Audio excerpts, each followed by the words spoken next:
আয়াত ২৩ ওয়ালা তাকুলান্না লিশাইইন ইন্নী ফাইলুন যালিকা গাদা। অনুবাদ, আর কখনোই আপনি কোনো বিষয়ে বলবেন না যে আমি তা আগামীকাল করব।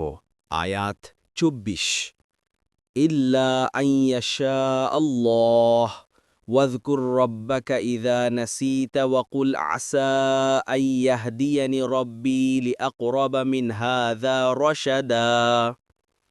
অনুবাদ, আল্লাহ ইচ্ছে করলে এ কথা না বলে, আর যদি ভুলে যান তবে আপনার রবকে স্মরণ করবেন এবং বলবেন, সম্ভবত আমার রব আমাকে এটার চেয়ে সত্যের কাছাকাছি পথ নির্দেশ করবেন।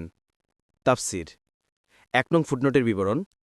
এখানে রাসূলুল্লাহ সাল্লাল্লাহু আলাইহি ওয়াসাল্লাম ও তার উম্মতকে শিক্ষা দেয়া হয়েছে যে ভবিষ্যৎকালে কোনো কাজ করার ওয়াদা বা স্বীকৃতি করলে এর সাথে ইনশা আল্লাহ বাক্যটি যুক্ত করতে হবে, কেননা ভবিষ্যতে জীবিত থাকবে কিনা তা জানা নেই, জীবিত থাকলেও কাজটি করতে পারবে কিনা তারও নিশ্চয়তা নেই।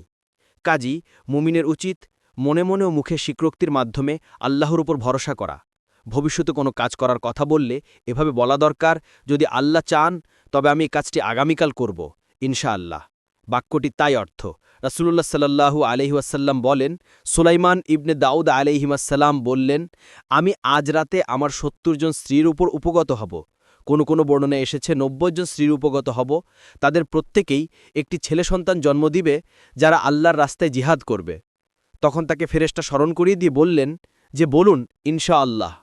কিন্তু তিনি বললেন না, ফলে তিনি সমস্ত স্ত্রীর উপর উপনীত হলেও তাদের কেউই কোনো সন্তান জন্ম দিল না।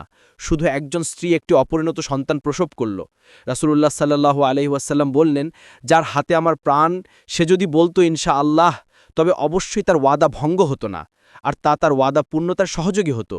বুখারী ৩৪৩৪, ৫২৪২, ৬৬৩৯, ৭৪৬৯। মুসলিম ১৬৫৪, আহমদ ২ অনুবাদ ২২৯, ৫০৬। ২ নং ফুটনোটের বিবরণ। কোনো মুফাসসির বলেন, আয়াতের অর্থ হল, যখনই আপনি কোনো কিছু ভুলে যাবেন তখনই আল্লাহকে স্মরণ করবেন, কারণ ভুলে যাওয়াটা শয়তানের কারসাজির ফলে ঘটে, আর মহান আল্লাহর স্মরণ শয়তানকে দূরে তাড়িয়ে দেয়, যার পুনরায় স্মরণ করতে সাহায্য করবে। এই অর্থটির সাথে পরবর্তী বাক্যের মিল বেশি। অপর কোনো মুফাসসির বলেন, আয়াতটি পূর্বের আয়াতের সাথে মিলে অর্থ করতে হবে, অর্থাৎ আপনি যদি ইনশাআল্লাহ ভুলে যান তবে যখনই মনে হবে তখনই ইনশাআল্লাহ বলে নেবেন। দেখুন ইবনে কাসির।